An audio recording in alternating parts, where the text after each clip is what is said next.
અનુકૂળ સંજોગો એ આપણી જાતની પરીક્ષા નથી, પ્રતિકૂળતામાં જ આપણે કેવા છીએ એ આપણે ચકાસવાનો સમય આપણને મળે છે.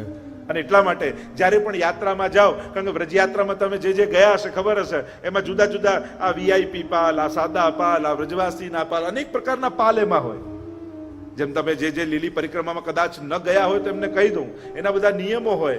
પાટ પર સુવાનું, ગાદલું નહીં વાપરવાનું, નાનકડા એક ટેન્ટમાં રહેવાનું હોય છે, રોજ 2 ડોલ તમને પાણી મળે, એનાથી જ આખો નિર્વાહ ચલાવવાનો હોય. સવારે 4 વાગે ઉઠીને ચાલતા ચાલતા જવાનું હોય, પગમાં ચપ્પલ આદિ નહીં પહેરવા એનો પણ નિયમ આવે છે.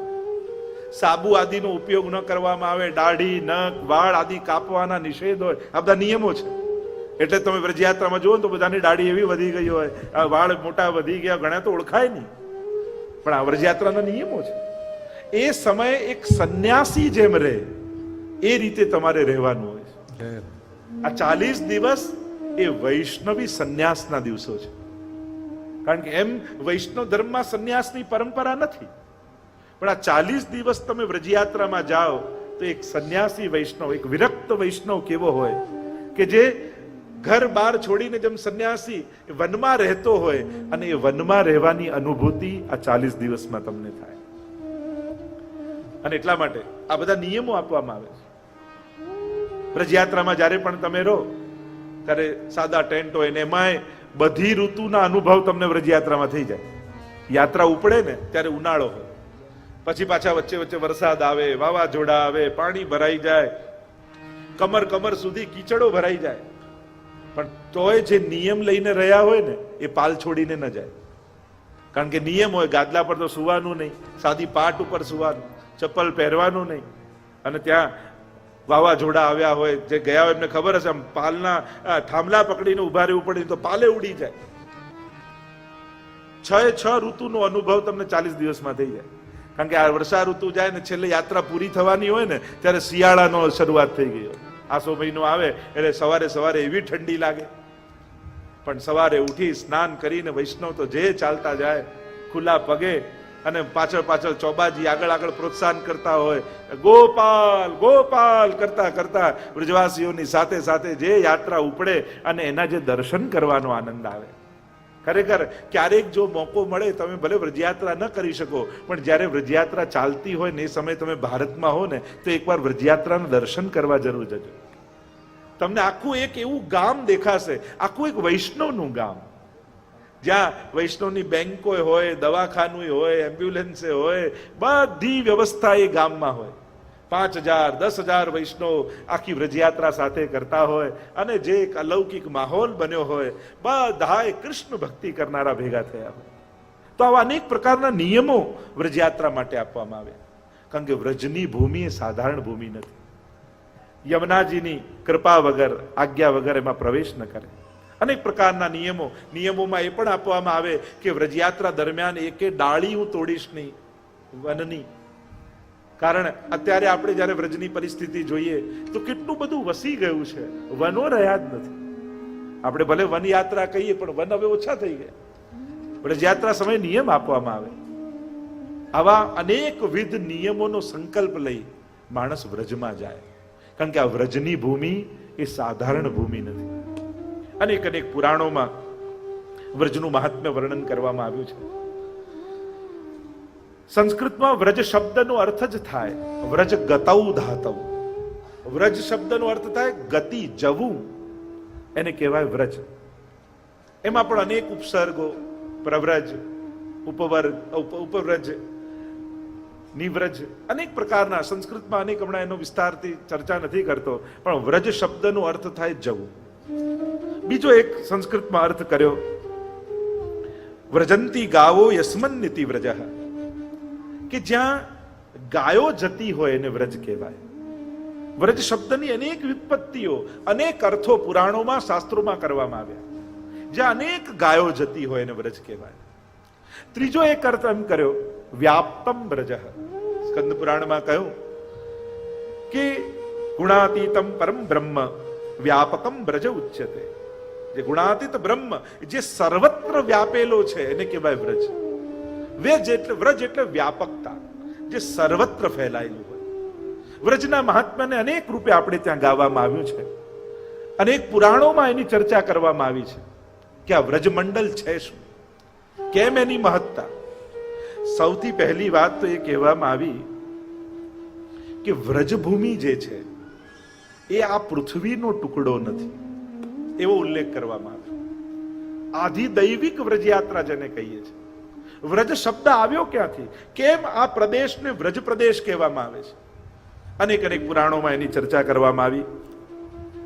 સ્કંદ પુરાણમાં ચર્ચા કરવામાં આવી કે પ્રભુ જ્યારે સ્વધામ પધાર્યા, યાદવા સ્થળી થઈ, પ્રભુ સ્વધામ પધારી ગયા, યાદવ કુળનો સંહાર થઈ ગયો. અહીંયા પાંડવો હિમાલય તરફ પ્રયાણ કર્યું, દ્વારિકા ડૂબી ગઈ. સ્કંદ પુરાણમાં આવી કથા આવે છે વ્રજ માટે કે દ્વારિકા ડૂબી ગઈ. ત્યારે ભગવાનના પ્રપૌત્ર, જો શ્રી કૃષ્ણના પુત્ર થયા પ્રદ્યુમ્નજી, પ્રદ્યુમ્નજીના પુત્ર થયા અનિરુદ્ધ, અને અનિરુદ્ધના પુત્ર થયા વજ્રનાભ. એનું નામ હતું વજ્રનાભ. મથુરાના રાજા બન્યા, રાજ તિલક કર્યું એમને. રાજા તો બન્યા, પણ આખું મથુરા મંડળ આ 84 કોષનું સાવ નિર્જન હતું. કારણ કે પ્રભુ જ્યારે પધારી ગયા, વ્રજભક્તો પણ પધારી ગયા, આટલા વર્ષો વ્યતીત થઈ ગયા, આખું વ્રજમંડળ ઉજ્જડ બનેલું છે. હવે રાજ તિલક તો થયું, મથુરાના રાજા તો બન્યા, પણ કોઈ પ્રજા જ નથી એમના પ્રદેશમાં. એકવાર પરીક્ષિત મહારાજ, એમના ભાઈ થાય અને દૂરના જ્યારે સગા થાય, અર્જુનના પુત્ર, અને આવ્યા વ્રજમંડળમાં અને વાત કરી વજ્રનાભજીએ પરીક્ષિત મહારાજને કે મારું તો આખું પ્રદેશ નિર્જન છે, કઈ છે જ નહીં, ઉજ્જડ છે, હું આમાં રાજ કઈ રીતે કરું. અને ત્યારે પરીક્ષિત મહારાજે એમના જે પુરોહિત છે પરમાત્માના સાંડિલ્ય મુનિ, એમને આમંત્રિત કર્યા.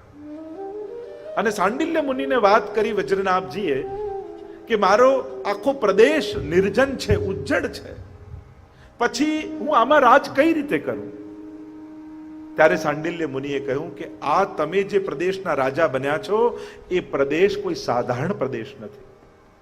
ભૌતિક રૂપે તમને નિર્જન દેખાય છે, પણ આનું આધિદૈવિક સ્વરૂપ તો બહુ સમૃદ્ધ છે. આ પ્રદેશ કોઈ સાધારણ પ્રદેશ નથી, સાક્ષાત પરમાત્મા આમાં નિવાસ કરે છે. આ પ્રભુની લીલા ભૂમિ છે. સારસ્વત કલ્પમાં પ્રભુએ આ પ્રદેશમાં અનેક પ્રકારની લીલાઓ કરેલી છે. કેટલા કુંડો, કેટલા વન, કેટલા ઉપવન આ પ્રદેશમાં બિરાજમાન છે. આવ મારી સાથે. અને સાંડિલ્ય મુનિ લઈ ગયા સાથે વજ્રનાભજી, અને સૌથી પહેલી વ્રજ પરિક્રમા વજ્રનાભજીએ કરી. એક એક સ્થાન ઉપર સાંડિલ્ય મુનિ એમને લઈ ગયા. જો આ કુંડ છે, આ કુંડમાં પ્રભુએ આવી ગોપીજનો સાથે લીલા કરી. આ આવું વન છે, આ વનમાં ઠાકોરજીએ આ લીલા કરી. એમ એક એક વન, ઉપવન, કુંડ, નિકુંજો માં લેતા, સાથે જતા જતા એમને આધિદૈવિક વ્રજના દર્શન વજ્રનાભજીને કરાવ્યા. અને ત્યારે વજ્રનાભજીને ખબર પડી, અરે હું તો ભૌતિક સ્વરૂપને જોતો હતો, પણ વ્રજ કેવલ ભૌતિક નથી, એનું આધિદૈવિક સ્વરૂપ તો પરમ અલૌકિક છે. અને એટલા માટે જ વ્રજયાત્રાની આગળ આજે પણ લખાય છે આધિદૈવિક વ્રજયાત્રા. આધિદૈવિક યાત્રા એટલે આંખથી દેખાય એ ભૌતિક, બુદ્ધિથી જેનું મહાત્મ્ય સમજાય એ આધ્યાત્મિક, અને હૃદયથી રસ રૂપે જે અનુભવાય એને કહેવાય આધિદૈવિક. આ ત્રણ ભેદ છે. આપણી સેવામાં, આપણા કથામાં, આપણી પરિક્રમામાં મહાપ્રભુજી દરેક વસ્તુને ત્રણ સ્વરૂપે બતાવે છે: આદિ ભૌતિક, આધ્યાત્મિક અને આધિદૈવિક. એમ તમે યાત્રા કરવા જાઓ ને જે દેખાયું એ જોઈને આવી ગયા તો તમે ભૌતિક પરિક્રમા કરી કહેવાય. પણ તમે ગયા અને ત્યાં પ્રભુએ જે જે લીલા કરી હતી એ લીલાનો અનુભવ કરીને આવ્યા, ભાવના કરીને આવ્યા, તો તમે આધિદૈવિક પરિક્રમા કરી કહેવાય. અને એટલા માટે આપણે ત્યાં લીલી પરિક્રમાની આગળ લખીએ છીએ આધિ દૈવિક વ્રજયાત્રા. આ કોઈ પ્રવાસ નથી કે ફરવા નીકળ્યા હોઈએ, આ આધિ દૈવિક યાત્રા છે. અને આધિ દૈવિકતા એટલે જે દેખાય છે એ જોઈને નથી આવ્યા, જે જોવા ગયા હતા એ જોઈને પાછા ફર્યા છે. અમે કેવલ નદી રૂપે યમુનાજીને જોવા નતા ગયા, અમે તો નમત કૃષ્ણ તુર્ય પ્રિયામ શ્યામ સંગ શ્યામ વે રહી શ્રી યમને, અમે ચતુર્થ પ્રિયા સ્વરૂપે યમુનાજીને જોઈને આવ્યા. તે આધિ દૈવિક દર્શન કહેવાય. કેવલ પર્વત રૂપે ગિરિરાજજીને જોઈને આયા તે આધિ ભૌતિક દર્શન, પણ એ તો સાક્ષાત હંતાય મદ્રિર બલા હરિદાસ વર્યો, એ હરિદાસ રૂપે એમના દર્શન કરો તો એ આધિ દૈવિક યાત્રા કહેવાય. જેના ડાળ ડાળ અને પાત પાત એવા વૃંદાવન, કે જેના ડાળ ડાળ અને પાત પાત પર કૃષ્ણ છે, આવી રીતે વૃંદાવનને જોઈને આવ્યા તે આધિ દૈવિક યાત્રા કહેવાય. અને આ જ ભક્તિનો વિકાસ છે. ભક્ત જ્યારે શરૂઆત કરે ભક્તિની ત્યારે એની અંદર ભૌતિકતા હોય, જે દેખાય જુએ. પછી સત્સંગ થાય, જ્ઞાન આવે તો આધ્યાત્મિકતા આવે, એનું મહાત્મ્ય સમજાય. અને જ્યારે ગુરુ કૃપા થાય ત્યારે ચિત્તમાં આધિ દૈવિકતા પ્રગટ થઈ જાય, રસાત્મકતા પ્રગટ થઈ જાય, અને પ્રભુની સઘળી લીલાઓ નૈનન પ્રગટ લીલા દિખાવે, જે યમુનાજી માટે કહીએ છે. આ જ નેત્રોથી ઠાકોરજીની પ્રગટ લીલાના દર્શન થવા લાગે. તો આવી કૃપા સાંડિલ્ય મુનિએ વજ્રનાભજી પર કર્યું, અને ત્યારે એમને આધિ દૈવિક વ્રજ દેખાયું, અને ત્યારે એમને સમજાયું કે આ વ્રજ કોઈ સાધારણ નથી, એમાં તો આજે પણ પ્રગટ લીલાઓ થઈ રહી છે.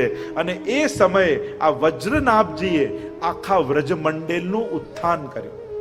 એટલે કે જ્યાં જ્યાં જે કુંડો હતા એ કુંડો બંધાવ્યા, મંદિરો બંધાવ્યા, વનો અને ઉપવનો ત્યાં સિદ્ધ કર્યા, અને આખું વ્રજને પુનર્જીવિત એમણે કર્યું. અને કહેવાય છે કે આ વજ્રનાભજીના નામ પરથી એ સ્થાનને વ્રજમંડલ કહેવામાં આવે છે. એનું વજ્રનું અપભ્રંશ કરી વ્રજ કહેવાય. એવી પણ એક માન્યતા આપણે ત્યાં છે. અનેક પ્રકારની માન્યતાઓ, ભાવનાઓ, પરંપરાઓ, સિદ્ધાંતો, આ બધું જ કામ કરતું હોય છે. જ્યારે આધ્યાત્મિક માર્ગમાં તમે આવો ત્યારે ઘણી પરંપરાઓથી ઘણી વસ્તુ પડાતી હોય છે, ઘણી સૈદ્ધાંતિક રૂપે પડાતી હોય છે, ઘણી ભાવનાત્મક રૂપે પડાતી હોય છે. જ્યારે અમુક નિયમો બનતા હોય, અમુક વસ્તુઓ, સિદ્ધાંતો આપણે પાળતા હોઈએ તો અનેક અંગો એમાં કામ કરતા હોય. તો એવું પણ એક મહાત્મ્ય, વ્રજની મહત્તા સ્વીકારવામાં આવી. કહેવાય છે કે પહેલી આ વ્રજ પરિક્રમા, અને એ સમયે ગુલ્મ લતા ઔષધિ રૂપે સ્વયં ઉદ્ધવજી વ્રજમાં નિવાસ કરતા હતા, અને ઉદ્ધવજીએ ત્યાં પ્રગટ થયા અને સાથે પરિક્રમા કરી છે, એવો ઉલ્લેખ સ્કંદ પુરાણમાં કરવામાં આવે છે. બીજી એક ગાથા વરાહ પુરાણમાં ગાવામાં આવે છે કે આ વ્રજમંડળ એ ભૂમિનો ટુકડો નથી, એ સાક્ષાત ગોલોક ધામથી આવેલું પ્રભુનું નિજધામ છે. અને એટલા માટે આપણે ત્યાં વ્રજની એવી મહત્તા ગવાય છે. કારણ કે આ વ્રજમંડળ જે છે, આ 84 કોષ, એ એનું પ્રાગટ્ય ગોલોક ધામમાં થયેલું છે. એ વૃંદાવન હોય, ગિરિરાજજી હોય, યમુનાજી હોય, એ વ્રજભક્તો હોય, એ બધા આ લૌકિક ભૂતળના જીવો નથી, આ ભૂમિ ભૂતળની ભાગ નથી, આ બધી ગોલોક ધામની ભૂમિ છે. વરાહ પુરાણમાં એવો ઉલ્લેખ આવે છે કે જ્યારે હિરણ્યાક્ષનો વધ વરાહ ભગવાને કર્યો, અને પૃથ્વીને જે હિરણ્યાક્ષ લઈ ગયો હતો, એ પૃથ્વીને છોડાવી હિરણ્યાક્ષના મુખમાંથી, અને વરાહ ભગવાન પોતાની દાઢમાં ફસાવી એ પૃથ્વીને લઈને ચાલવા લાગ્યા. અને ત્યારે પૃથ્વીએ પૂછ્યું, પ્રશ્ન કર્યો વરાહ ભગવાન. વરાહ પુરાણમાં એનો ઉલ્લેખ આવે છે કે મને ક્યાં મૂકશો તમે? ચારે બાજુ પાણી પાણી પાણી છે, મને મૂકશો ક્યાં? અને ત્યારે વરાહ ભગવાને કહ્યું કે જ્યાં મને વૃક્ષો વાળી ભૂમિ દેખાશે ત્યાં તમને મૂકીશ.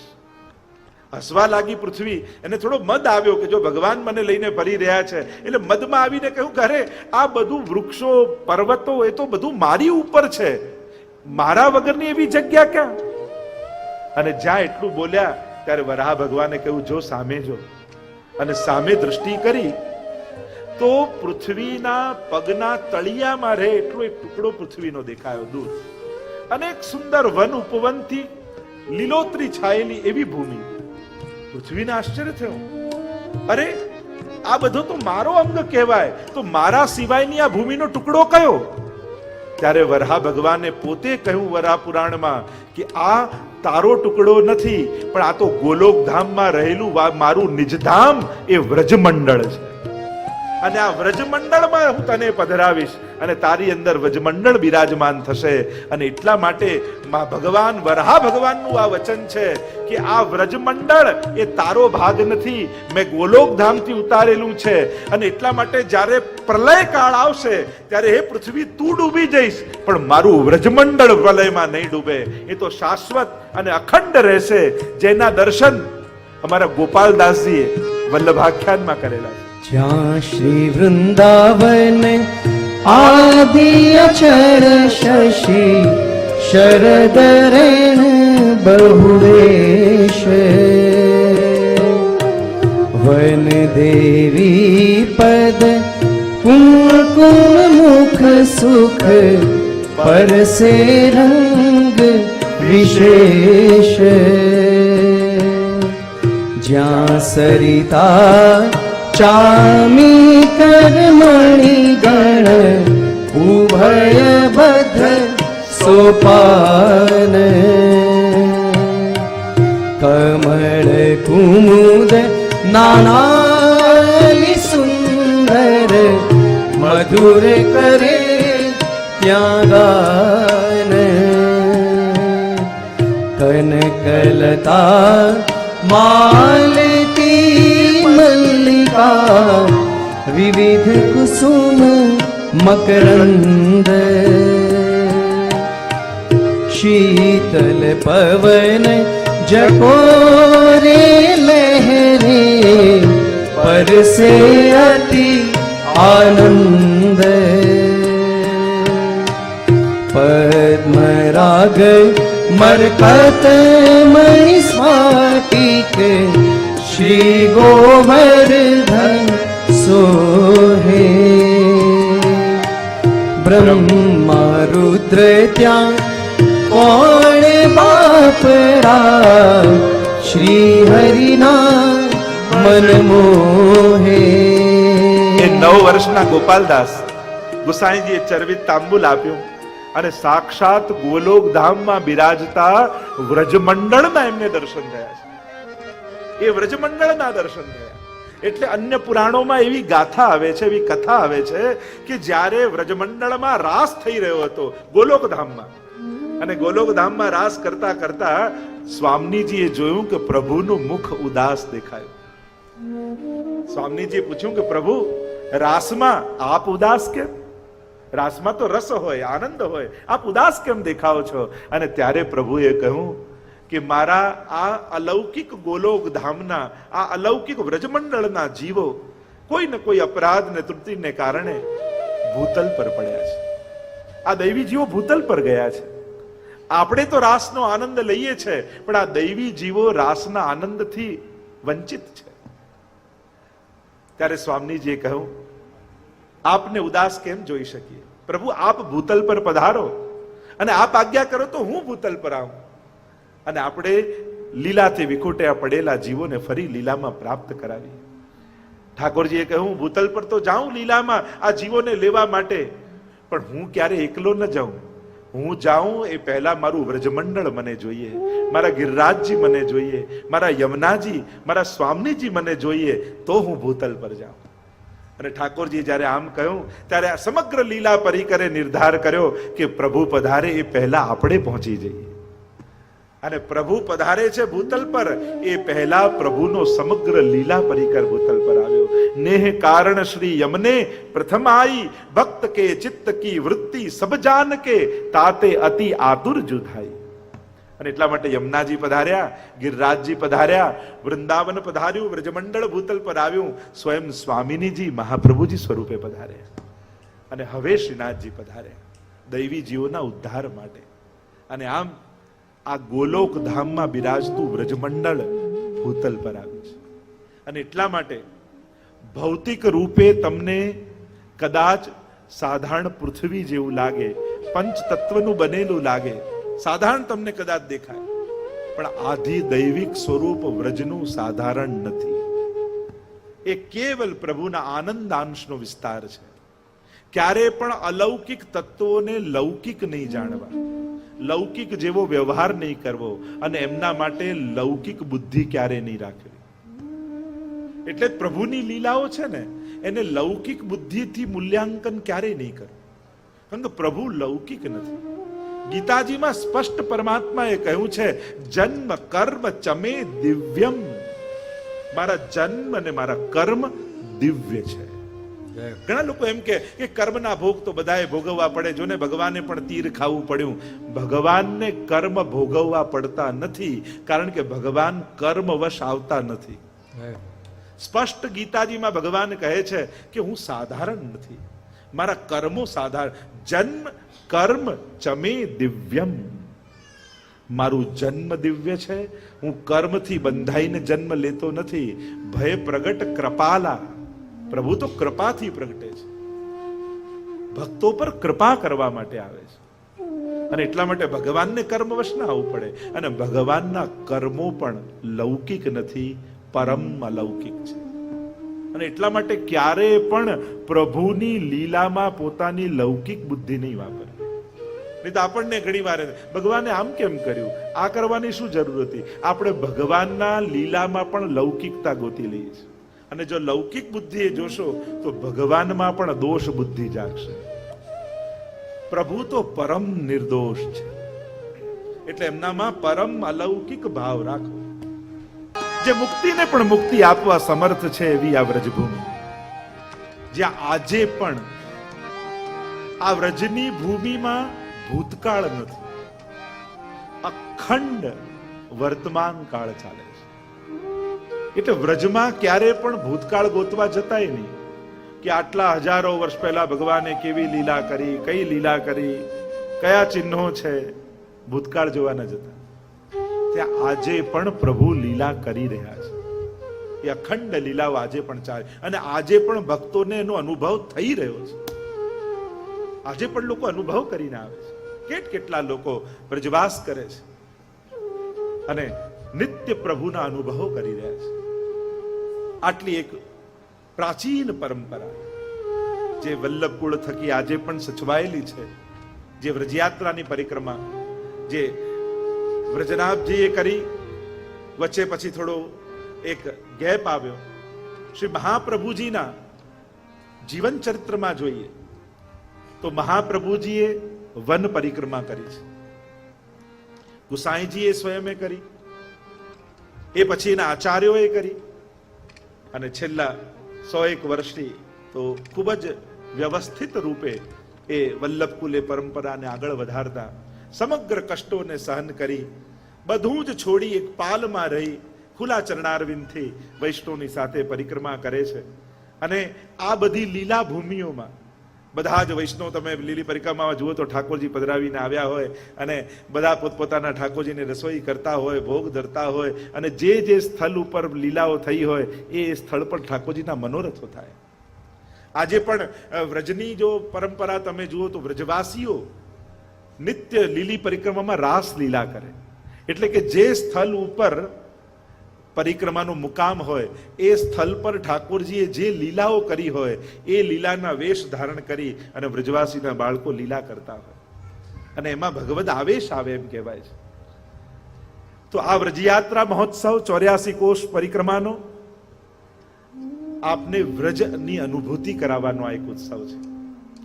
ગુણગાન, સેવા, પરિક્રમાની સાથે સાથે આપણે વ્રજવાસી બનવાનો એક મોકો આપણને મળવાનો છે.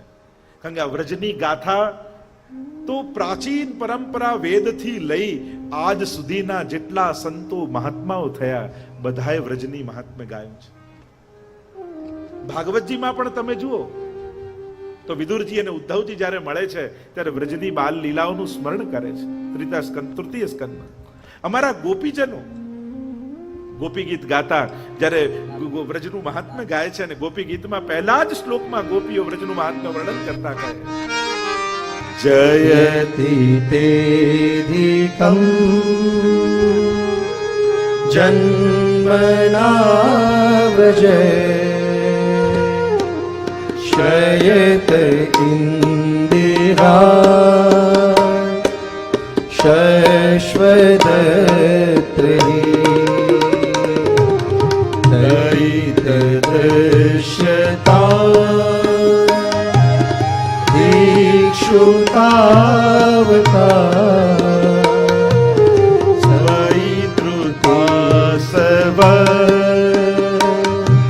સ્વામ વિચિન્વતે.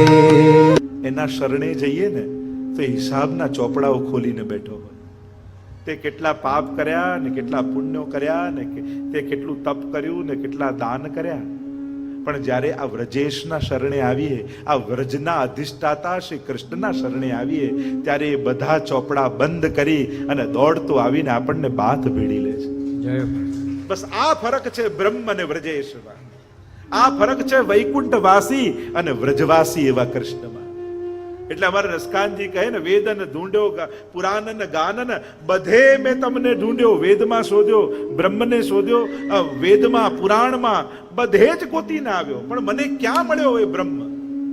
કે જ્યારે બધે ગોતતા ગોતતા ત્રિલોકમાં ફર્યો, પણ જ્યારે હું વ્રજમાં આવ્યો અને ત્યાં ગોતતા ગોતતા મેં ભગવાનને ક્યાં પામ્યા?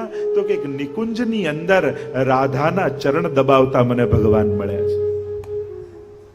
વેદ કહ્યું ચરણ પલોટત પાય, આ ચરણ દબાવતા મેં પામ્યા એમને પ્રભુને. એવા મારા રસખાનજી કહે છે. એટલે જ તો કહ્યું કે મને તો માણસ બનાવો તો વ્રજવાસી બનાવજો, પશુ બનાવો તો નંદ બાબાની ગૌશાળાની ગાય બનાવજો. इसलिए हमारे रसखान जी गाते हुए कहते हैं, मानुष्य हो तो वही रस खानी, बसो ब्रज गोकुल गांव के ग्वार, जो पशु हो तो कहा बस मेरो, चरो नित नंद की धेनु मंजार, वाहन हो तो विवही गिरी को जो भर्यो कर छत्र पुरंदर कार. हमारे रसकान जी कहने लगे कि हे प्रभु, जो मानुष बनूं ऐसे मेरे कोई कर्म हो तो मुझे ब्रजवासी बनाना, जो पशु बनूं ऐसे कोई कर्म हो तो मुझे नंद बाबा की गौशाला की गाय बनाना, जो पाषाण बनूं ऐसे मेरे कर्म हो तो गिरिराज जी का कोई पाषाण बनाना, जिसे ठाकुर जी अपने कर कमल में धारण करते हैं. મારે તો વ્રજવાસી થવું છે, વ્રજમાં નિવાસ કરવો. એટલે આ પહેલું તત્વ આ વ્રજયાત્રા મહોત્સવનું એ વ્રજેશ છે. આપણા આરાધ્ય કોણ, આપણા સેવનીય કોણ? એ પરમ ગોલોક ધામ કે બ્રહ્માંડમાં ક્યાંય ઉપર બિરાજતા એ પરબ્રહ્મ નહીં, આપણું આરાધ્ય યશોદાજીની गोदમાં ખેલતો એ કૃષ્ણ છે. इसीलिए महाप्रभु जी ने हमारे सेव्य कौन कहे कि तुम्हारा सेव्य कौन है? तो कहा यशोदोत्संग लाले. यशोदा जी की गोद में खेलने वाला वो ब्रह्म, वो हमारा सेव्य है, जो आंखों से दिखाई देता है, जिसके कंठ में धारण की हुई फूलों की सुगंध आती है, जिसकी बजाई हुई वेणु हमारे कान को सुनाई देती है, जो हमें दिखाई देता है, जो भागकर आकर हमारी गोद में बैठ जाता है. ऐसा भगवान वो हमारा सेव्य है. અને એટલા માટે ક્યારે એવું વિચારતા નહીં ભગવાન દેખાય નહીં, સંભળાય નહીં, સુંઘાય નહીં, સ્પર્શાય નહીં. ના, આપણે જેને ભજીએ છે ને એ તો દેખાય. नैन भर देखो नंद कुमार, इसीलिए तो भक्तों ने गाया ना, नहीं तो क्यों गाते? हमने आंखों से देखा है उसको भागते हुए, चलते हुए. इसीलिए तो कहा कि श्याम लग्यो संग डोले री माई, श्याम लग्यो संग डोले, जित जाऊं ताड़ो ही आवे, बिना बुलायो बोले. वो तो बोलता है, बातें करता है. इसीलिए जब पुष्टि मार्गी भक्ति आप करो, मतलब साधारण शब्दों में कहूं तो गोपियों की भक्ति जब आप करो, तब कभी ये मत सोचना कि भगवान दिखाई नहीं देता, सुनाई नहीं देता, अनुभव नहीं कराता. नहीं, गोपियों के आगे तो शेष महेश गणेश दिनेश सुरेश जाई निरंतर ध्यावे, जाई अनादि अखंड अनंत छेद वेद सुवेद बतावे, नारद से सुख जाही रटे पछी हारी तो पूरी पार न पावे, ताही अहिर की छोहरिया छछिया भर छाछ पे नाच नचावे. वो तो गोपियों के आगे नाचता है. इसलिए तैयार होकर बैठना, कभी भी नाच सकता है, कभी भी बोल सकता है, कभी भी दिखाई दे सकता है. हमें तो मिली हुई इंद्रियों से ही उसको अनुभव करना है. भक्त ये समझ लें, पुष्टि भक्त ये बात समझ लें, मरने के बाद भगवान मिले तो सबसे अच्छा सस्ता सरल रास्ता यही है कि मर जाओ. જો મર્યા પછી જ ભગવાન મેળવવાના હોય તો ભગવાન મેળવવાનો સૌથી સારો રસ્તો એ કે મરી જાઓ. તો મરીને ભગવાન થોડી મેળવવા છે આપણે તો જીતા જીવંત જે ઇન્દ્રિયો મળી છે એ ઇન્દ્રિયોથી એનો અનુભવ કરવો છે. એટલે એવા હઠ સાથે બેસજો, મારે તો આ જ આંખે તને જોવો છે, મારે તો આ જ કાને તારી વાંસળી સાંભળવી છે, મારે તો આ જ હાથે મારું વલાવેલા માખણ, મારું બનાવેલું માખણ મારા હાથે તને આરોગાવું છે. આવી હઠ સાથે બેસજો. હઠ તો ન કહેવાય, ભક્તોના મનોરથો કહેવાય. ભક્ત ક્યાં હઠ કરવાનો? પણ આ 10 તત્વનો અનુભવ મારે તમને આ ઉત્સવમાં કરાવવો છે. પહેલું તત્વ છે વ્રજેશ. મારે બ્રહ્મનો અનુભવ નથી કરાવવો, મારે એવો ઈશ્વર તમને આપવો છે જે ગાયોની પાછળ પાછળ ભાગતો હોય, જે ભક્તોના ઘર સુધી પહોંચી જતો હોય. ભક્ત ના આવી શકે અને દહીં વલોતી ગોપી એમ થાય કે આ મારી સામગ્રી આપને કેમ આરોગાઉં? ઠાકોરજી કે તું ના આવી શકે, હું તો તારા ઘરે આવી શકું ને. ભલે ને ગામના લોકો મને ચોર કહેવડાવાય તૈયાર છું, પણ મારે તો તારો મનોરથ પૂરો કરવો છે. મારે તો એવા ઈશ્વરને ભજવા છે. આ આપણો આરાધ્ય છે, આ આપણો સેવ્ય છે. એટલે પહેલું તત્વ આ ઉત્સવનું તમને મળશે, વ્રજેશમાં લગાવ મળશે તમને. તમારો વ્રજેશ આ વૃંદાવનની ગલીઓમાં, વ્રજની ગલીઓમાં ફરતો તમને દેખાશે. વ્રજની ભાવના ધારણ કરજો દર્શન કરતા કરતા. અરે કોઈ એક સ્થાનમાં મન રહી ગયું ને તો તરી જશો આ ભવસાગર. ક્યાં કોઈ એક બોર્ડ યાદ રહી ગયું ને કે વૃંદાવન, બરસાના, નંદગાંવ, કઈ કોઈ શબ્દો પણ યાદ રહી ગયા ને, આ શબ્દો તમને તારી દેશે. એવી વ્રજની ભૂમિની મહત્તા છે. પહેલું તત્વ વ્રજેશ. આ ઉત્સવનું બીજું તત્વ, કારણ કે જ્યાં વ્રજ લાગે એટલે પ્રભુ માટે પ્રિય થઈ જાય. બીજું તત્વ એ વ્રજભૂમિ છે. ભૂમિ માં છે, પણ વ્રજની ભૂમિ તો કોઈ વિશેષ મહત્તા લઈને રહે છે. વ્રજભૂમિની મહત્તા, વ્રજ રજની મહત્તા, વ્રજભૂમિની મહત્તા. એટલે તો આપણે ત્યાં એ વ્રજભૂમિમાં વાસ કરવા માટે, એટલે કે વ્રજભૂમિ એવી છે કે જેમાં પુષ્ટિ માર્ગના 5 તત્વો બિરાજમાન છે. આપણે પુષ્ટિ માર્ગના 5 તત્વો દોડ ગાઈએ છે. આ 5 તત્વો વ્રજભૂમિમાં છે. સકલ તીર્થો વ્રજભૂમિમાં છે. સકલ દેવતાઓ વ્રજભૂમિમાં છે. વ્રજભૂમિમાં આ સમસ્ત આરાધ્યો બિરાજમાન છે. સમસ્ત આરાધ્ય. એટલે આ 5મું તત્વ શ્રી વ્રજભૂમિને ગાઈએ જી. આ 5મું તત્વ શ્રી વ્રજભૂમિને ગાઈએ જી. નિત્ય ઉઠી વૈષ્ણવજન પદ રજ પાઈએ જી. નિત્ય ઉઠી વૈષ્ણવજન પદ રજ પાઈએ જી.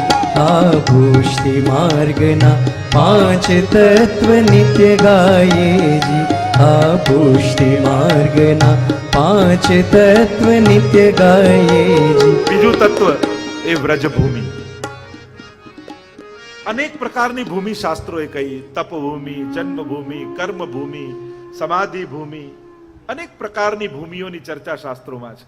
આ વ્રજભૂમિ પ્રાગટ્ય ભૂમિ તો છે, પણ પ્રગટ લીલા ભૂમિ છે. ઠાકોરજી ये सब मेरो अंग એમ ઠાકોરજીએ કહ્યું છે કે આ વ્રજ ભૂમિ ભૂમિ નથી, આ મારું જ અંગ છે. એવી મહત્તા વ્રજભૂમિની. એટલે તો કહ્યું વૃંદાવનમ પરિત્યજ્ય પાદમ એકમ ન ગચ્છ. પ્રભુએ પ્રતિજ્ઞા લીધી, વૃંદાવનને છોડીને એક ડગલું પણ હું ડગલું બહાર નહીં મૂકું. એવી પ્રતિજ્ઞા પ્રભુની છે. એટલે કે આપણે તો એમ કહીએ કે અરે પ્રભુ ગયા તો ખરા, અરે મથુરાથી આવેલા એ મથુરા ગયા, વ્રજમાં તો પ્રગટેલા વ્રજમાં જ રહ્યા છે. એ અવતાર કરવા, કાર્ય કરવા માટે અવતાર રૂપે પરમાત્મા ગયા, પણ અવતારી તો વ્રજમાં જ વસ્યા. એટલે કે પ્રભુનો અખંડ વાસ વ્રજમાં છે. એટલે બીજું તત્વ મહોત્સવનું એ વ્રજભૂમિ છે.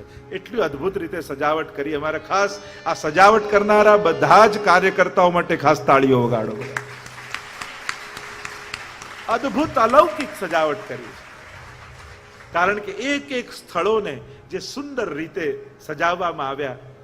અને તમને એક વિશેષ રૂપે પણ કહું કે આ જેટલી સજાવટની વસ્તુઓ છે એ ભારતમાં એમ તૈયાર કરી, પણ બધી ઇકો ફ્રેન્ડલી વસ્તુઓથી તૈયાર કરવામાં આવી છે, કે બધી જે એ વસ્તુઓ જે તૈયાર કરી છે કે જે કુદરતને હાર્મ ન કરે એવા પ્રકારની વસ્તુઓથી બધું તૈયાર કરવામાં આવે છે. તો આ વ્રજભૂમિનું દર્શન, અનેક અનેક ગાથાઓ વ્રજભૂમિ માટે તો ગવાઈ છે, જેટલું ગાઈએ વ્રજભૂમિ માટે ઓછું.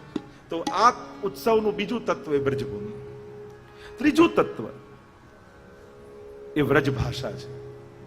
કારણ કે વ્રજ યાત્રા કરતા કરતા 40 દિવસમાં ઘણા વૈષ્ણવોને જો વ્રજ ભાષા બોલતા બોલતા આવે, ઘણા શબ્દો શીખી જાય. અને વ્રજમાં જાઓ અને વ્રજ ભાષાથી દૂર રહો તો તમે ક્યાં વ્રજનો આનંદ લીધો? એટલે અમારા ઠાકોરજી તો એમ કહે છે કે એક વ્રજવાસી કી ગાલી પર 100 આદર બલિહારી. વ્રજ ભાષા માટે પ્રભુને એટલો લગાવ છે કે એમ વ્રજવાસીઓ માટે ઠાકોરજી પોતે કહે વ્રજવાસીઓ ગાળી બહુ દે. જેમ સુરતના લોકો માટે કહેવાય એમ વ્રજમાં પણ એવું કહેવાય કે વ્રજભાષામાં ગાળો બહુ આવે. સહજ એક ત્યાંની પરંપરા છે વ્રજની બોલીની, ત્યાંની પ્રદેશની, કેટલા નિખાલસ અને આત્મીય હોય. અને એટલે વ્રજ ભાષાની મહત્તા આપણે ત્યાં ગઈ છે, જે ભાષામાં ઠાકોરજી બોલ્યા છે. અને એટલા માટે આપણે તો વ્રજ ભાષા કે આગે સભી ભાષા છોટી, ક્યોંકि જા ભાષા મેં પ્રભુને માંગ માંગ ખાઈ રોટી. એટલે કહ્યું કે સબ વ્રજ ભાષા કે આગે સભી ભાષા છોટી, કે જા ભાષા મેં પ્રભુને માંગ માંગ ખાઈ રોટી. જે ભાષા ઠાકોરજી બોલ્યા, એટલે વ્રજ ભાષા એ પ્રભુની ભાષા છે. આજે પણ આપણું સમગ્ર કીર્તન સાહિત્ય, અષ્ટસખાની વાણી તમે જુઓ તો બધી વ્રજ ભાષામાં છે. અને વ્રજ ભાષામાં કેવલ અષ્ટસખાઓએ ગાયું એમ જ નથી. તમે મહાપ્રભુજીના જ્યારે હસ્તાક્ષર આદિ જુઓ છો તો કાં તેલુગુ ભાષામાં હોય, કાં સંસ્કૃત ભાષામાં હોય. કારણ કે મૂળ આપણે આચાર્ય પરંપરા દક્ષિણની, કાંકરવાડ ને આંધ્ર અને ત્યાંથી તૈલંગ કુળથી પધારેલા. પણ મહાપ્રભુજીએ વ્રજમાં એટલે સર્વોત્તમ સ્તોત્રમાં 2 નામ ગુસાઈજી મહાપ્રભુજીને આપ્યા. એક પ્રિય વ્રજ સ્થિતિ અને બીજું ગોવર્ધન સ્થિતિ ઉત્સાહ. આ 2 નામ મહાપ્રભુજીના સર્વોત્તમમાં વ્રજ માટેના છે. મહાપ્રભુજીને વ્રજમાં વાસ ખૂબ ગમે છે. પ્રિય વ્રજ સ્થિતિ, વ્રજમાં સ્થિતિ કરવી મહાપ્રભુજીને અતિશય પ્રિય છે. અને એટલા માટે 84 બેઠકમાંની 22 બેઠકો લગભગ મહાપ્રભુજીની છે. એમ તો વ્રજમાં કુલ 60 બેઠકજીઓ છે. જ્યારે મહાપ્રભુજી, ગુસાઈજી, ગોકુલનાથજી, છેક શ્રીનાથજી સુધીની તમે ગણો તો કુલ 60 બેઠકજીઓ વ્રજમાં છે. પણ મહાપ્રભુજીની 22 બેઠકજી વ્રજમાં બિરાજમાન છે. કારણ કે મહાપ્રભુજીને વ્રજ અતિશય પ્રિય છે. ગોવર્ધન સ્થિતિ ઉત્સાહ, ગિરિરાજજીની તરેટીમાં રહેવું મહાપ્રભુજીને ખૂબ પ્રિય છે. અને એટલા માટે મુખારવિંદની સામે જ શ્રી મહાપ્રભુજી બિરાજે છે. સુંદર શિલાના બેઠકજી કહીએ છીએ. તો આમ ત્રીજી વાત વ્રજ ભાષા. અને એટલા માટે ક્યાંક વ્રજની ચર્ચા નીકળશે તો વ્રજ ભાષા પણ આવશે. આજે પણ અમારા વલ્લભકુલમાં, અમારા ઘરે તો અમે વ્રજ ભાષામાં જ વાતો કરી. આજે વલ્લભકુલની અમારી પરંપરા એવી છે કે આજે અમારે ઘરની અમારી બોલી વ્રજ, ભલે ગુજરાતમાં જ રહે આટલા વર્ષોથી, પણ અમારા ઘરમાંથી વ્રજ બહાર ગયું નથી. આજે પણ અમારે ઘરમાં બોલવાની બધી જ ભાષા વ્રજ ભાષા. તું આ રહ્યો હોય, જા રહ્યો હોય, ખા રહ્યો હોય. અને વ્રજ ભાષા કેવી મીઠી લાગે. સબ ભાષા બલિહારી, એવું છે કે ઠાકોરજીને વ્રજ ભાષા એટલી પ્રિય છે કે સંસ્કૃતમાં 100 પ્રકારની સ્તુતિઓ બનાવીને કહો, પણ વ્રજવાસી વ્રજ ભાષામાં ગાળ આપે ને તો ઠાકોરજીને એ વધારે મીઠી લાગે. કે એક વ્રજ ભાષા ગાલી પે 100 આદર બલિહારી, એમ ઠાકોરજી કહે. તો ત્રીજું તત્વ અહીંયા તમને મળશે વ્રજ ભાષા. વ્રજમાં જાઓ અને પ્રભુની ભાષામાં વાત ન કરે. એટલે જ અષ્ટસખાની બધી તો હું જે વાત કરતો તો મહાપ્રભુજીએ પણ વ્રજ ભાષામાં પદ રચ્યું છે. સુરદાસજી જ્યારે પહેલું પદ ગાયું, બ્રજ ભયો બહેર કે પૂત જબ યે બાત સુની, ત્યારે ગોપીઓના ઘરનું વર્ણન કરવા લાગ્યા ત્યારે મહાપ્રભુજીએ વ્રજ ભાષામાં કીર્તન પૂરું કર્યું. સુન સૂર સબન કી યહ ગતિ જિન હરિચરણ ભજે. એટલે એ રચના પહેલી સુરદાસજીની સાથે મહાપ્રભુજીએ પણ વ્રજ ભાષામાં કરી છે. સ્વયં ગુસાઈજીએ તો અનેક પદોની દેન કરી જ છે. વ્રજભૂમિની મહત્તા ગુસાઈજીએ તો ગાઈ જ છે. સંસ્કૃતમાં ગાય મંગલમ મંગલ વ્રજભૂમિ મંગલમ. આપણે તો ઠાકોરજીને સવારે સવારે મંગલ મંગલમ વ્રજભૂમિ મંગલમ મંગલમી શ્રી નંદ યશોદા નામ સુકીર્તન में रुचिरोत्संग सुलालित पालित रूपम मंगल मंगलम ब्रजभुवे मंगलम. આપણે બધા મંગળાની આરતી સમયે આ પદ એમ તો આર્યા કહેવાય, જે 4 સંસ્કૃતમાં ગુસાઈજીએ કીર્તનો લખ્યા છે, આર્યા રૂપે પ્રસિદ્ધ છે. તેમ સંસ્કૃતમાં તો ગાથા ગવાઈ, પણ વ્રજભાષામાં પણ ગુસાઈજીએ તો અનેક પ્રકારથી વ્રજનું મહાત્મ્ય ગાયું છે. એવો પ્રસંગ પણ આવે છે ને કે જ્યારે ગિરધરજી ને ગુસાઈજી બિરાજ્યા હતા હવેલીમાં ગોકુલમાં, અને બહાર કંઈ અવાજ થતો હતો તો પૂછ્યું, ગિરધરજી જઈને જુઓ શું થાય છે. અને આવીને કહ્યું કે કોઈ ગર્ધબ મરી ગયું છે, લોકોને ઘસડી રહ્યા છે અને વ્રજવાસીઓ અવાજ કરે છે. અને આ સાંભળતા જ ગુસાઈજીના નેત્રો ભરાઈ આવ્યા. પૂછ્યું કે કાકાજી આપની આંખમાં આંસુ કેમ? ત્યારે કહ્યું, અરે गिरधर ये गधे के भाग की कहा सराहना करे. આ ગર્ધબના ભાગ્યની શું સરાહના કરીએ કે મર્યા પછી પણ એનું શરીર વ્રજ રજમાં આળોટાઈ રહ્યું છે. અરે મારી જોડે પણ ગિરધરજી આવું જ કરજો.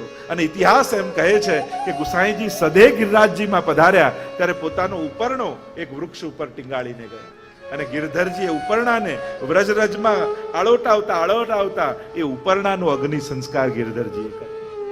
એવી વ્રજની ગાથા ગવાઈ. આખી વલ્લભકુલની પરંપરા તો વ્રજ સાથે એટલી જોડાયેલી છે કે અમારા દરેકના મૂળ મંદિરો લગભગ વ્રજમાં છે. મૂળ સ્વરૂપો ત્યાં બિરાજે છે. અને પહેલા તો આ ગુસાઈજી ત્યાં બિરાજતા સતગરામાં, એટલે 7 નિધિ સ્વરૂપો પણ ત્યાં નવનિધિ વ્રજમાં બિરાજેલું છે. અને એ વ્રજની સંસ્કૃતિ એ આપણી હવેલીમાં આજે પણ જળવાયેલી છે. આજે પણ તમારે વ્રજ સંસ્કૃતિને સમજવી હોય તો કોઈ પણ હવેલીમાં જાઓ તો તમને આખું વ્રજ સંસ્કૃતિ, એટલે કે ત્યાંના વાતાવરણ પ્રમાણે લંડનમાં રહેતા હો તોય ત્યાંની ઋતુ પ્રમાણે તમે ઘરે સેવા કરો છો. વિચાર કરો. એટલે મહાપ્રભુજીએ કેવલ હવેલીને વ્રજ નહીં બનાવ્યું, જેના ઘરે ઠાકોરજી પધરાવ્યા એ બધાના ઘર મહાપ્રભુજીએ વ્રજ બનાવી દીધા. કારણ કે એનું વાતાવરણ એ, ત્યાં ગવાય વ્રજભાષાના કીર્તનો, ત્યાં ધરાય વ્રજની સામગ્રી. એટલે વ્રજભક્તો વ્રજમાં જે લાડ લડાવે એ અહીંયા લંડનમાં પણ રહીને તમે તમારા ઘરમાં વ્રજ ઊભું કર્યું છે. એટલું બધું વ્રજભૂમિની મહત્તા ગવાય. અને વ્રજભાષાને જીવંત કોઈએ રાખ્યું હોય તો આ પુષ્ટિ પરંપરાએ રાખ્યું છે, અને એમાં પણ આપણા અષ્ટ સખાની વાણીએ જીવંત રાખ્યું છે. શ્રી શ્રી કૃષ્ણ इति श्रुतिसारं नाम स्वार्थजनाशयतापापहमिति मङ्गलरावम् व्रजसुन्दरी वयस्य सुरभिवृन्द मृगिगणनिरुपमभावा मङ्गलसिन्धुचयाय મંગલ મંગલમ બ્રજભુવિ મંગલમ. ત્રીજું તત્વ વ્રજ ભાષા છે, જે ભાષા પ્રભુ બોલ્યા છે. ચોથું તત્વ વ્રજભૂષા છે. અને વ્રજની ભૂષા એટલે વ્રજભક્તોની ભૂષા.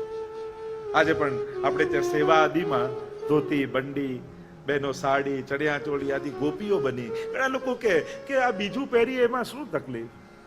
અમે એ જ કહીએ, પહેરો એનો વાંધો નહીં, એટલે સેવામાં જાઓ એમાં કોઈ અપરાધ નથી, પણ ઠાકોરજી સામે જાઓ ને તો વ્રજભક્ત બનીને જજો, જેથી ઠાકોરજીને તમે પોતાના લાગો. જય. બસ ફરક એટલો જ કે તમે પોતાના એના લાગો. તમારા કપડા જોઈને એમ લાગે કે મારો કોઈ વ્રજભક્ત આવ્યો છે, મારી કોઈ ગોપી આવી છે. અને એમે તમે દરેક જગ્યાના કપડા તો રાખો જ છો. દરિયા કિનારે ફરવા જાઓ તો કપડા જુદા, હિલ સ્ટેશન પર જાઓ તો કપડા જુદા, ડેઝર્ટમાં જાઓ તો કપડા જુદા, ઓફિસે જાઓ તો કપડા જુદા, ઘરે બેઠા હો તો કપડા જુદા, તો સેવાના કપડા જુદા રાખવામાં શું તકલીફ જાય છે? જય હો. તમે દરેક જગ્યાએ જુદા વસ્ત્રો ઋતુ સમય સંજોગ પ્રમાણે, એટલે કે એ સંજોગને તમે ઉત્તમ રીતે માણી શકો એવા વસ્ત્રો પહેરો છો. તો સેવામાં કૃષ્ણને ઉત્તમ રીતે માણી શકો એવા વસ્ત્રો પહેરવામાં ક્યાં વાંધો છે? મૂળ વસ્ત્રોની વાત એ છે કે તમે એ માહોલને માણી શકો. અને એટલા માટે આપણે ત્યાં સેવાનો આ ક્રમ. તો વ્રજભૂષા, અમારા વ્રજભક્તોની ભૂષા. પાંચમું તત્વ વ્રજ ભોજન. વ્રજની સંસ્કૃતિમાં આ બધા તત્વોની મહત્તા. આપણે જે વ્રજ સંસ્કૃતિનો ઉત્સવ કરી રહ્યા છીએ તો આ બધા તત્વોની ચર્ચા આપણે કરવી પડશે. વ્રજ ભોજન, જો આપણે ત્યાં સેવાના ક્રમમાં, અને એ સમયે શ્રાવણ મહિનામાં કંકોડાનું શાક ઠાકોરજીને ધરવામાં આવે છે. કારણ કે એ સમયે ઠાકોરજી પધાર્યા રાસ ચોતરામાં અને બીજું કાંઈ ન મળ્યું તો આજુબાજુ કંકોડાના વૃક્ષો ઉગતા હતા. ચતુરા નાગા એટલે તો દિગંબર અવસ્થામાં રહેતા નાગા સાધુ હતા, પણ થયું શ્રીનાથજી બાબા અહીંયા પધાર્યા છે તો એમને હું શું ધરું? તો ત્યાં કંકોડા ઉગતા, એટલે કંકોડાનું શાક એ સમયે ઠાકોરજીને ધરાયું. એટલે આજે પણ આપણે ત્યાં શ્રાવણ મહિનામાં ચતુરા નાગાનો ઉત્સવ આવે તો એ દિવસે ઠાકોરજી કંકોડાનું શાક આવે. એવી રીતે ઘણી બધી ચર્ચા કરી શકાય વ્રજ ભોજન ઉપર, કે ઠાકોરજી ત્યાં વ્રજમાં બિરાજીને કઈ કઈ સામગ્રીઓ વિશેષ રૂપે આરોગ્યા છે. અને વિશેષ રૂપે ગુસાઈજીના ઉત્સવમાં તો આપણે જાણીએ જ છે, જ્યારે જલેબી ઉત્સવ થયો અને કુમનદાસ આદિ બધા ઉત્સવ કર્યો અને જલેબી સિદ્ધ કરાવીને ઠાકોરજીને આરોગ્યા. એવા અનેક પ્રકારની સામગ્રીના ઉલ્લેખ વ્રજની લીલામાં આવે છે. તો વ્રજ ભાષાનું જેવું મહત્વ, વ્રજ ભૂષાનું જેવું મહત્વ, એવું વ્રજ ભોજનનું પણ મહત્વ છે. તો આ વ્રજોત્સવમાં, આ વ્રજનો ઉત્સવ જ્યારે આપણે કરવા બેઠા છીએ તો આ પણ એક મહત્વનું તત્વ છે આપણે ત્યાં. છઠ્ઠું તત્વ વ્રજ રજ. વ્રજમાં રજની મહત્તા છે. અને એટલા માટે, કારણ એ રજ સાધારણ રજ નથી, એ રજને નિત્ય પ્રભુના ચરણોનો સ્પર્શ મળે છે. અને એટલા માટે વંદે નંદ વજસ્ત્રીણામ પાદરેણુમ અભિક્ષ્ણસઃ યાસામ હરિકથોદ ગીતમ પુનાતિ ભુવનત્રયમ. કારણ કે વ્રજની ભૂમિમાં ઠાકોરજીની રજ છે, ગાયોની રજ છે અને ગોપીઓની ચરણ રજ છે. અને એટલા માટે આ રજને દુર્લભ કહી છે. ભક્તો તો કહે કે આ એક રજની કણિકા ઉપર હું ચિંતામણી વારીને નાખી, એવી વ્રજની રજની મહત્તા ગવાય છે. સાતમું તત્વ છે વ્રજા. આ વ્રજ યાત્રા મહોત્સવમાં સાતમું તત્વ વ્રજા. વ્રજા નામ છે શ્રી યમુનાજીનું. કારણ કે વ્રજની અધિષ્ઠાત્રી દેવી કોઈ હોય તો એ યમુનાજી છે. અને એટલા માટે વ્રજયાત્રા કરવા નીકળો ત્યારે સૌથી પહેલા વિશ્રામ ઘાટે યમુનાજી હાથમાં લઈને સંકલ્પ કરવો પડે. એટલે સંકલ્પ કુલ જલને લઈને નથી કરતા, યમુનાજીને લઈને કરો છો વિનંતી કે યમુનાજી આપ અમને આજ્ઞા આપો તો વ્રજમાં અમારો પ્રવેશ થાય.